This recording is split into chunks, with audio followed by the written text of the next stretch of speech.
Berlatar di Shanghai, China tahun 1930-an, pemimpin geng buaya menghajar dan menyiksa komisaris polisi karena telah menangkap istrinya. Akan tetapi begitu geng buaya keluar dari kantor polisi, jalanan terlihat sangat sepi karena ternyata geng paling ditakuti dan paling berbahaya yaitu geng kapak datang mengepung geng buaya. Pemimpinnya bernama Brother Sung yang memiliki anggota sangat banyak dengan penampilan rapi dan masing-masing dari mereka selalu membawa kapak.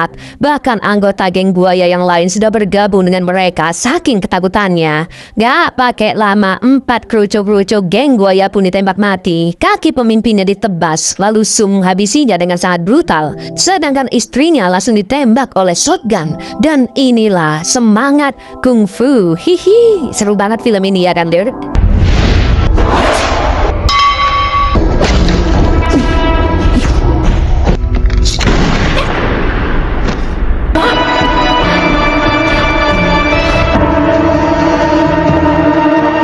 Sung dan geng kapaknya tidak segan-segan membunuh siapapun yang menghalangi. Mereka tidak menaati hukum, mendapat banyak uang dari kegiatan-kegiatan haram, bahkan kepolisian sujud kepada mereka, lur. Di masa gangster-gangster saling berebut wilayah, banyak orang ingin bergabung menjadi anggotanya untuk keamanan. Ada perkampungan miskin yang bernama Komplek Babi, di mana warga-warganya hidup dengan damai, meski hampir semua orang nunggak sewa bulanan ke tuan dan nyonya tanah pemilik komplek, yaitu sebut saja Sumarno yang sangat genit dan suka kobam, juga istrinya Sumarni yang emosian. Jelas Komplek Babi tidak pernah dijamah oleh geng karena tidak ada yang bisa mereka rampas di sana, ya kan? Dari seluruh warga, di antaranya ada tukang roti, tukang jahit kemayu, mas-mas kuli panggul, tukang cukur yang belahan siripnya selalu kelihatan, juga mbak-mbak yang paling cantik sekomplek Babi. Katanya warga Babi ya, lur, ya, bukan kataku. Saking genitnya, Pak Sumarno pun sengaja mendekatkan wajahnya agar dicium oleh mbak-mbak tersebut.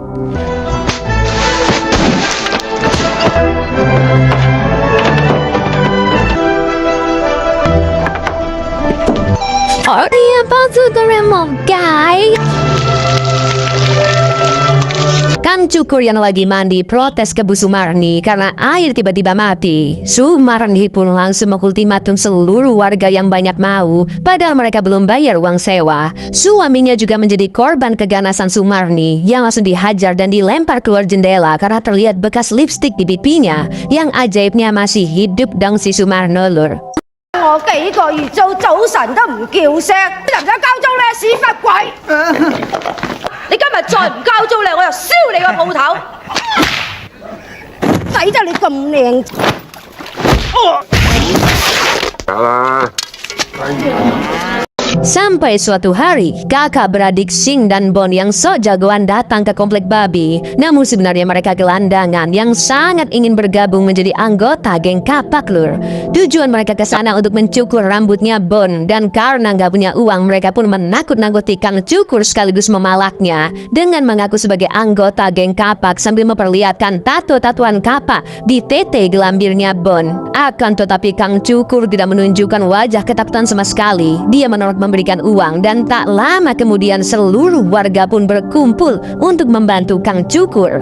Namun Bon malah ketiduran dong, yang akhirnya Sing harus menghadapi semua warga sendirian dan meminta mereka maju satu-satu. Dipilih lagi sama Sing yang kayaknya lemah, lur. Lo belum tahu dia warga Komplek Babi, bukanlah manusia biasa. 揸棵松嗰個嬸出嚟，大副超嗰個白咁沙塵出嚟。 認打下企定，出嚟啊！我忍你好耐㗎。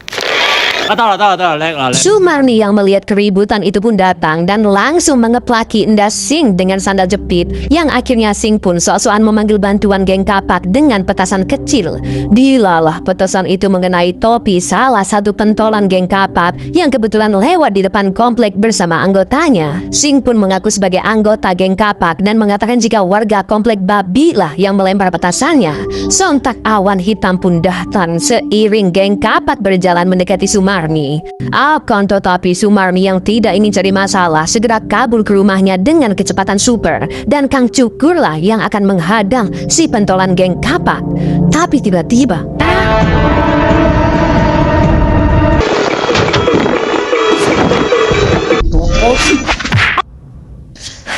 Iya, dengan serangan cepat dan tak terlihat, si pentolan pun terlempar ke dalam tong, bahkan punggungnya sampai patah, Lur. Mereka pun segera menembakkan petasan bermotif kapak untuk meminta bantuan, dan semakin banyak anggota geng yang berdatangan, mungkin jumlahnya ratusan termasuk sang pemimpin Sum. Para warga pun mulai disiksa, sedangkan Sumarno dan Sumarni memilih untuk tidak ikut campur. Sampai akhirnya seorang ibu dan anak akan dibakar jika masih tidak ada yang mengaku siapakah yang menghajar pentolan geng kapak. Lalu ketika Sum melempar korek, mas-mas kuli pun langsung mengambilnya dan mengaku dialah yang menghajar pentolan itu. Gak pakai lama, seluruh anggota geng mengeroyoknya, namun ternyata kemampuan bela diri mas kuli tidak kaleng-kaleng, Lur. Meski puluhan musuh sudah dibuat pingsan, namun jumlah mereka terlalu banyak, yang akhirnya mas kuli pun dibantu oleh Kang Jahit dan Kang Roti, di mana mereka bertiga ternyata adalah ahli kungfu dan memiliki kemampuan bela diri yang setara. Mas Kuli dijuluki si kaki besi tendangan 12, Kang Jahit adalah si pukulan tangan besi dengan senjata gelang kerincingannya, sedangkan Kang Roti adalah si ahli tongkat 6 penjuru.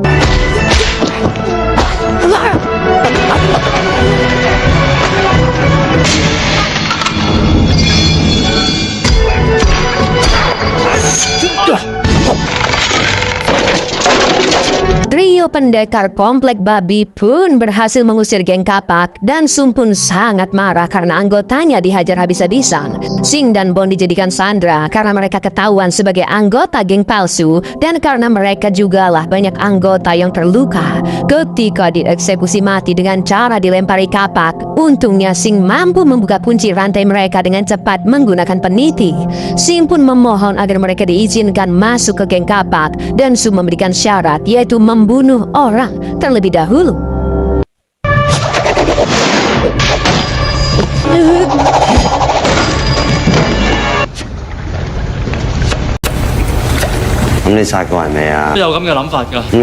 Seperti biasa, Sing dan Bon nongkrong di dalam kaleng besi gardu listrik. Sing meminta Bon untuk belajar menunjukkan wajah garang agar mereka bisa membunuh satu orang dan masuk ke dalam geng. Lalu wanita dan uang akan datang dengan sendirinya. Sing berencana membunuh Bu Sumarni yang telah mengeplakinya, namun Bon tidak yakin karena kungfu warga di komplek babi sangatlah hebat. Dengan sombongnya, Sing mengatakan jika dulu dia pernah belajar jurus kungfu tapak Buddha sambil menceritakan masa lalunya saat masih kecil.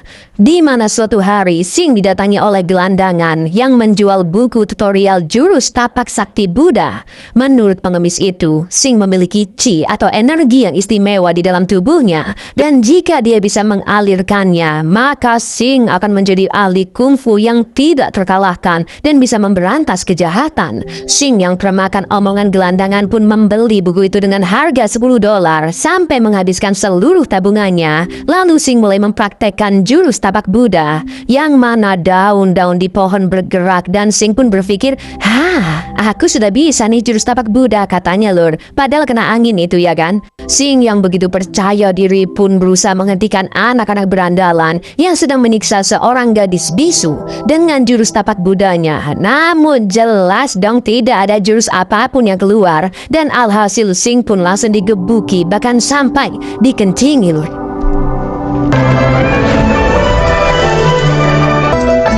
你真係成副身家俾晒佢。係。一個啞嘅。 Sejak saat itulah pandangan dan tujuan Sing berubah. Yang awalnya dia ingin menjadi pahlawan, sekarang ingin menjadi penjahat dan pembunuh terhebat. Setelah itu Sing dan Bon malak mbak-mbak tukang es krim, lalu pergi begitu saja sambil mengejeknya. 老妹，我要揾你啦！我要朱古力。 Sementara itu di komplek babi, meski warga menganggap trio pendekar sebagai pahlawan, namun Sumarni memaki-maki mereka karena nekat melawan geng kapak yang mana bisa menimbulkan masalah. Tangan besi Cucok pun sampai sakit hati dengan perkataan Sumarni, mana pakai si Diping lagi dia ini. Semua warga pun membela trio pendekar dan menyalahkan Sumarni yang tidak berbuat apa-apa. Sampai akhirnya Sumarni pun mengeluarkan kekuatan andalannya, yaitu teriakan super keras, Lur. Bahkan gelas di rumah warga sampai retak dan seluruh warga pun langsung terdiam. 我仲有好日子過啊！啱先隔路啊你！这是一点点心意。成功啊？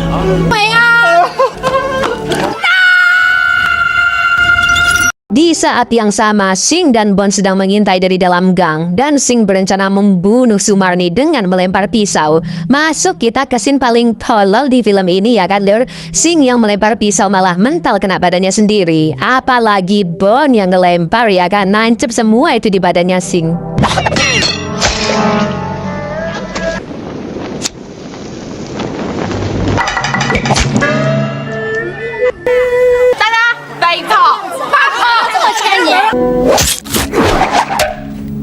Karena Sumarni menyadari keberadaan mereka, Bon yang panik pun mengambil kandang ular yang langsung mengerumuni Sing. Bon memberi saran untuk bersiul agar ular-ular itu tidak menggigit. Tapi ketika dicoba justru sebaliknya dan Sing mendapat kecupan nikmat dari para ular. Tak lama kemudian Sumarni pun mengejar Sing dengan kecepatan yang sangat tidak wajar. Namun anehnya Sing juga bisa berlari sekencang Sumarni dan kejar-kejaran yang epik pun terjadi lur.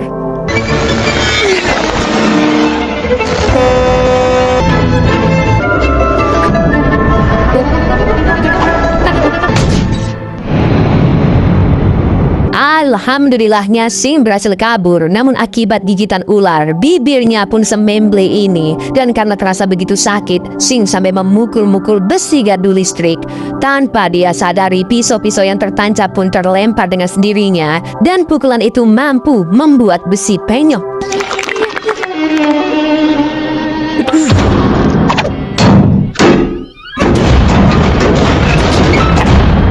Betapa terkejutnya Bon melihat Sing yang tiba-tiba pulih begitu cepat. Dan ya, sepertinya Sing memiliki kemampuan regenerasi tubuh sangat cepat lur, namun dia belum menyadarinya.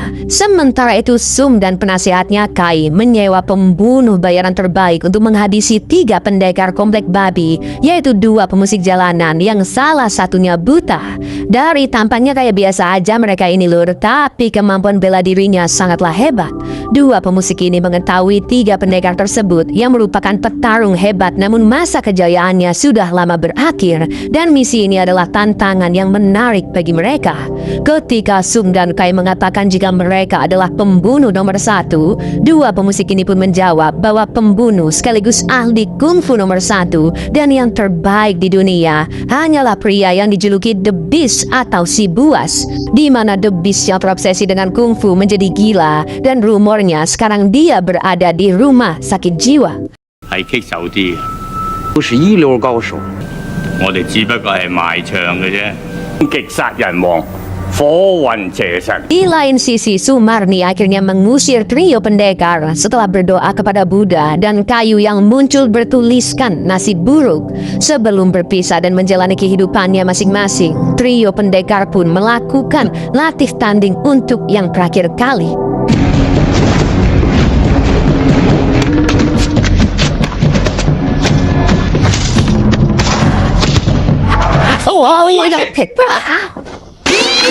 Kaki besi pun akan meninggalkan komplek babi lebih dulu dan ternyata pemusik buta sudah berada di sana sambil memainkan kecapinya. Jelas kaki besi tidak mencurigainya sama sekali dan tanpa dia sadari, setiap genjrengan musik yang dikeluarkan memiliki gelombang suara yang sangat mematikan dan mampu memotong apapun hingga akhirnya kepala kaki besi pun terpenggal.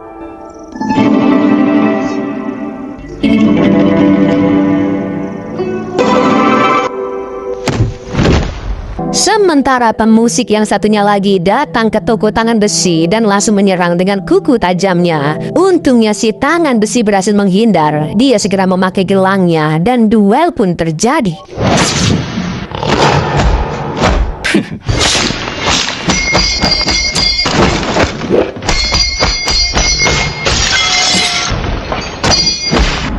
Ketika berada di luar toko, pemusik buta pun langsung mengeluarkan genjrengan-genjrengan mautnya yang ternyata gelombang suara bukan hanya bisa memotong bak pedang, tapi juga mampu mengeluarkan pukulan, bahkan mengeluarkan perisai yang bisa menghancurkan serangan lawannya.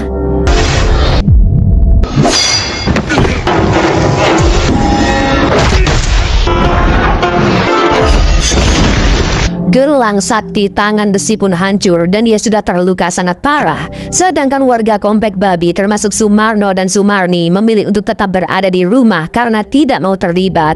Ketika tangan besi akan dieksekusi, si ahli tongkat pun langsung datang menyelamatkannya.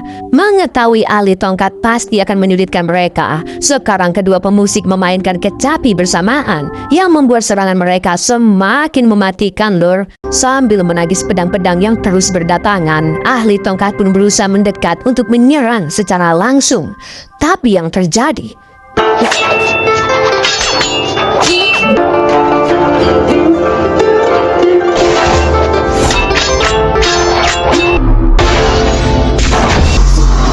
tangan besi yang berusaha melindungi pun terkena serangan telak, sedangkan si ahli tongkat juga terluka parah. Kedua pemusik mengeluarkan banyak pedang sekaligus untuk mengeksekusi mereka. Namun di saat bersamaan, Sumarni yang muak dengan keributan itu pun mengeluarkan teriakannya hingga pedang-pedang itu terlempar. Bahkan senar kecapi sampai putus lur. Kedua pemusik pun sadar jika ada ahli kungfu lain yang lebih hebat di sana. Dan tiba-tiba Pak Sumarno sudah merangkul mereka. Ternyata dia memiliki tubuh yang begitu lentur dan ringan. Kedua pemusik malah saling memukul karena dipermainkan oleh Sumarno.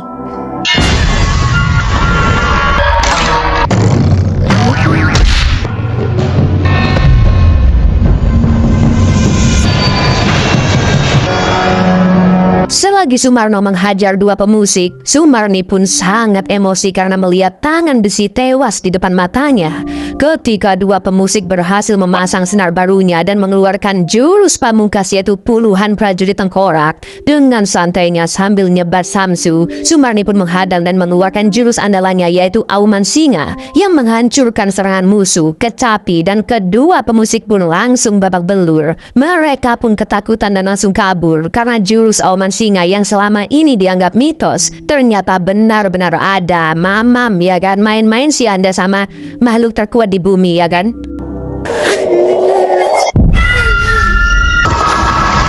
Wah, selanjutnya Sumarni memperingatkan Sum dengan mengkeletakkan tangannya tanpa mengucapkan apapun agar jangan pernah datang lagi ke komplek babi dan jangan pernah melawannya. Langsung tremor pas mereka OTW pulang lur. Bahkan rambut Sum pun sempat terbakar karena kecerobohan Kai.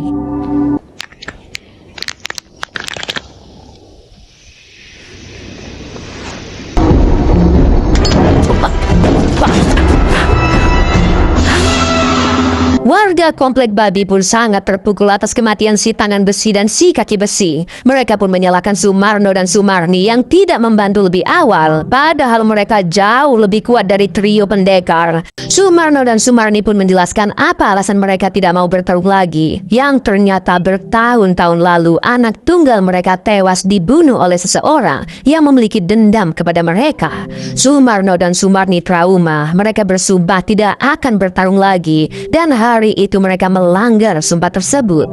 Kang Cukur pun meminta Sumarno dan Sumarni untuk melatih mereka agar menjadi petarung yang hebat. Namun Sumarni mengatakan jika butuh waktu bertahun-tahun lamanya untuk menjadi petarung hebat, kecuali jika orang itu memiliki bakat alami khusus yang bisa menguasai ilmu kungfu dengan sangat cepat. Namun orang seperti itu hanya ada satu di antara jutaan manusia. Maka dari itu Sumarno meminta semua warga pergi dari komplek babi demi keamanan mereka semua, karena geng kapak pasti akan datang kembali untuk membalas dendam. Lalu si ahli tongkat yang sudah sakaratul maut mengatakan quote Spider-Man bahwa dalam kekuatan yang besar terdapat tanggung jawab yang besar dan mereka berdua harus bersiap untuk menghadapinya. Sampai akhirnya si ahli tongkat pun meninggal. 眼見到自己嘅仔俾人打死，但係今日唔出手都出咗，我哋即刻離開呢度啦。除非係天生冇學期，係萬中無一嘅。能力越大，責任就越大。 Esok paginya di kereta tram, Sing mengolok-olok penumpang berkacamata yang akhirnya mereka berdua pun langsung diajarnya. Sing pun kesal karena menganggap dirinya pecundang, tidak bisa membunuh, bahkan melawan orang biasa sekalipun mereka hanya bisa pasrah. Sing akhirnya melampiaskan emosi dengan memalak semua uang mbak-mbak es krim dan melihat sosok Sing yang begitu jahat. Mbak es krim pun hanya bisa menangis lalu membiarkan uangnya diambil. Ternyata wanita ini bisu lur. Dia memberi bahasa isyarat ke Sing lalu menunjukkan permen yang dia simpan di dalam kotak. Betul sekali, wanita ini adalah gadis bisu yang dulu pernah diselamatkan Sing saat masih kecil. Dan dia memberikan permen itu sebagai ucapan terima kasih. Namun Sing yang malu pergi begitu saja. Permen itu masih disimpan sampai sekarang dan wanita ini pun memberikannya kembali kepada Sing.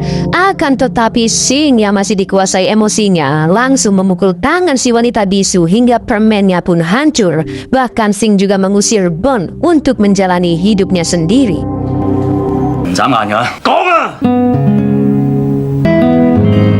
Tak lama kemudian Sing pun dibawa oleh dua anggota geng Kapak untuk menemui sang bos Sum di sebuah klub.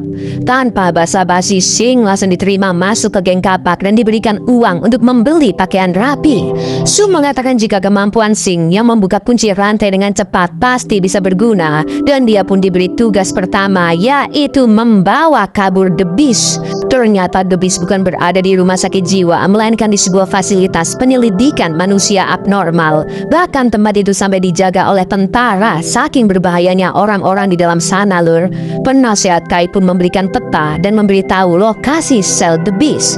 Lalu ketika para tentara sedang istirahat selama 5 menit, Sing pun segera masuk ke area basement dan dia menemukan sel The Beast yang banyak kodok di depannya.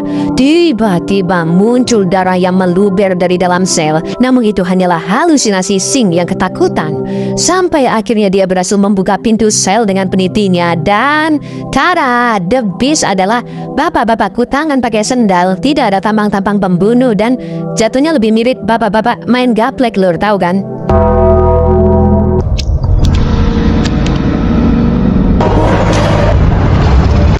終極第一殺人王火雲邪神。 The Beast mengatakan jika dia tidak perlu dibayar karena dia membunuh hanya untuk bersenang-senang. Sebenarnya akan sangat mudah bagi The Beast untuk keluar dari sel, namun dia memilih tinggal di dalam sana karena belum menemukan lawan yang sepadan. Jelas Sum dan Kai pun menganggap ini orang omong kosong nih kayaknya nih, dan Sum mengira Sing salah membawa orang. Untuk menguji kemampuannya, salah satu anggota pun langsung memukuli The Beast dan dia malah request untuk dipukul lebih keras lagi. Sampai akhirnya The Beast pun merampas pistol lalu menodongkan ke kepalanya sendiri dan semua anggota geng Kapak pun dibuat terkejut dengan apa yang dilakukan oleh The Beast. Taktik.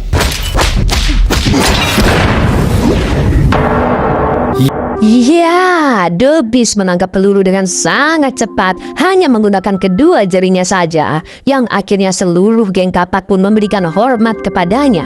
Setelah itu The Beast merasakan aura dua master kungfu yang ada di sana. Dia langsung meremukan lantai hanya dengan sekali injak untuk menemui kedua master tersebut, yang tentunya adalah Sumarno dan Sumarni. Begitu pula dengan kedua pasangan ini yang juga merasakan aura pembunuh begitu mengerikan dari The Beast. Sumarno dan Sumarni telah mengirimkan lonceng kematian raksasa sebagai simbol bahwa geng Kapak akan mereka hancurkan. Di lain sisi The Beast tidak memihak kepada geng Kapak karena yang diinginkannya hanyalah membunuh dua master kungfu di hadapannya untuk memuaskan hasratnya. Lalu pertarungan epik pun terjadi lur. 我只係想打死兩位。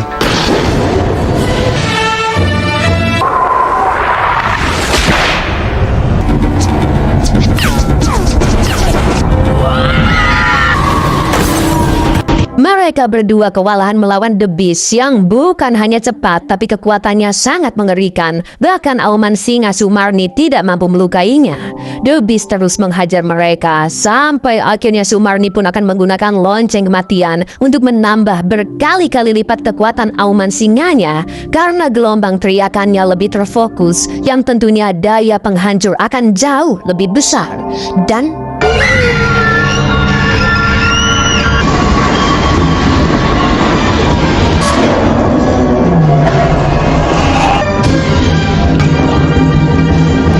Ketika Sumarni akan mengeksekusi The Beast dari jarak dekat, dengan pengecutnya The Beast pun berpura-pura mengakui kekalahannya, dan ketika lengah dia mengeluarkan senjatanya hingga menusuk perut Sumarno dan Sumarni, yang akhirnya mereka bertiga pun saling mengunci satu sama lain.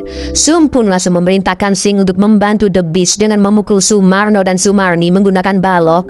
Akan tetapi karena Sum terus noceh nggak berhenti lur, Sing yang muak pun langsung menghantam kepalanya hingga darahnya ngocor, dan dia pun memutuskan untuk membantu Sumarni. The Beast yang begitu murka akhirnya menghajar Sing tanpa ampun berkali-kali dengan sangat brutal. Namun bukannya menyerah, Sing tetap melawan, bahkan masih sempat-sempatnya membalas The Beast. Lalu yang terjadi,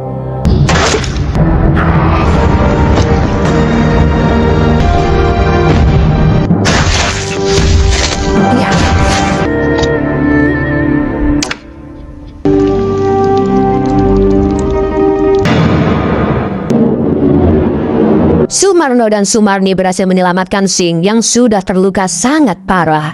Karena targetnya kabur begitu saja, The Beast pun melampiaskan emosi dengan memukul endas Sum sampai muter bolak-balik, dan sang pemimpin geng kapak pun tewas ketika. Sesampainya di komplek babi yang sudah kosong melompong, Sumarno dan Sumarni tidak yakin Sing masih bisa bertahan hidup karena wajahnya sudah hancur dan seluruh persendiannya rusak.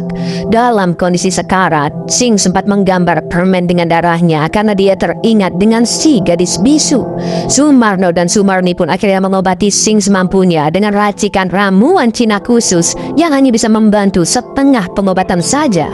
Namun mereka begitu terkejut melihat Sing yang berangsur-angsur sembuh dengan sangat cepat, dan itu sangatlah mustahil bagi manusia normal. Disinilah kita mengetahui potensi Sing sebenarnya, yang sejak awal film sudah diperlihatkan bakat alaminya, seperti berlari cepat, regenerasi sel dengan cepat, dan mempenyokkan besi gardu. Tanpa disadari oleh The Beast, pukulan kerasnya terhadap Sing berkali-kali sebelumnya telah membangkitkan energi Chi di dalam tubuh Sing. Kekuatan sejatinya pun muncul, dan dengan kata lain, Sing adalah satu dari jutaan manusia yang mampu menguasai berbagai jurus tanpa harus mempelajarinya terlebih dahulu. Dialah sang master kungfu sebenarnya, bak kupu-kupu yang baru keluar dari kepompongnya. 身骨折，仲喺咁間自動復原。能夠捱到依家，簡直係奇蹟。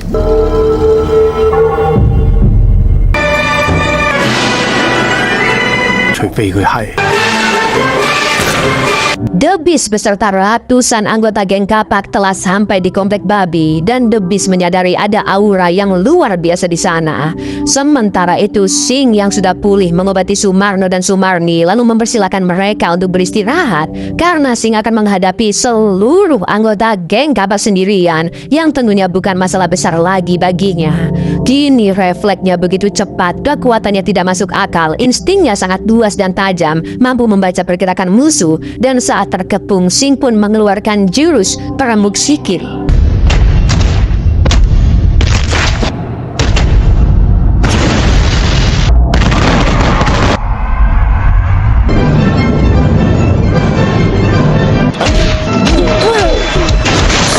Dalam waktu singkat, Sing membantai seluruh anggota geng, dan kini pertarungan sesungguhnya pun dimulai, yaitu berduel melawan sang raja terakhir The Beast. Sing berhasil menginjak sikilnya dan memaksa The Beast untuk bersujud di hadapannya. Sampai akhirnya The Beast pun mengeluarkan jurus pamungkasnya, yaitu Kodok Sawah Penagih Hutang, di mana The Beast bermutasi layaknya kodok dengan kekuatan otot dan tulang yang berkali-kali lipat lebih kuat. Itulah kenapa banyak kodok di depan sel The Beast lor, karena dia telah mempelajari jurus terkutuk itu selama bertahun-tahun lamanya.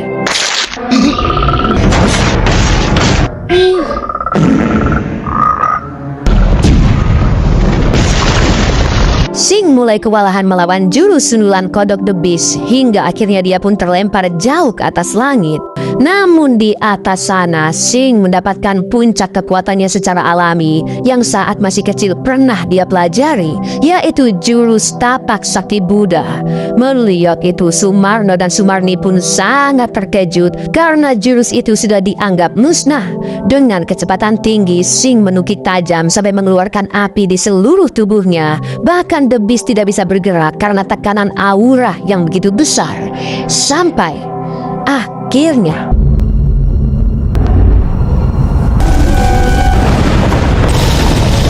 你仲記唔記得有一招從失傳在神掌。 seperti sebelumnya, Lur, The Beast yang licik berpura-pura menyerah dan berniat menusuk Sing dengan senjatanya. Namun dengan tenangnya, Sing pun memberi pelajaran kepada The Beast, yaitu dengan mengeluarkan jurus tapak sakti Buddha sekali lagi tepat di sebelah wajahnya hingga menghancurkan gedung kontrakan. Coba dipasin wajahnya, jangankan hancur, hilang itu kepalanya, Lur. Bruh.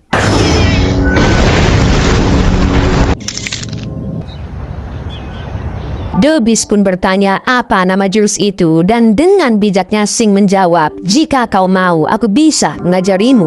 Disinilah The Beast mengakui dan mengagumi kehebatan Sing, dan sontak The Beast pun bersujud sambil menangis, lalu memanggil Sing dengan sebutan guru. 你想學，我教你啊！ 我輸咗。 Setelah terbantainya geng kapak, kini kehidupan warga pun menjadi lebih damai. Sedangkan Sing dan Bon membuka toko permen di kota karena Sing masih terus teringat dengan si gadis bisu yang telah dicampakkannya. Di akhir film, si gadis bisu datang menghampiri Sing dan tentunya mereka akan menikah lalu menjalani hidup bahagia bersama seperti keinginan kalian para jomblo yang masih belum terwujudkan. Di lain sisi, bapak-bapak gelandangan masih menjual buku-buku bela dirinya ke seorang bocil yang mungkin saja loh bocil ini akan menjadi master kungfu selanjutnya, Lur. Dan film pun selesai.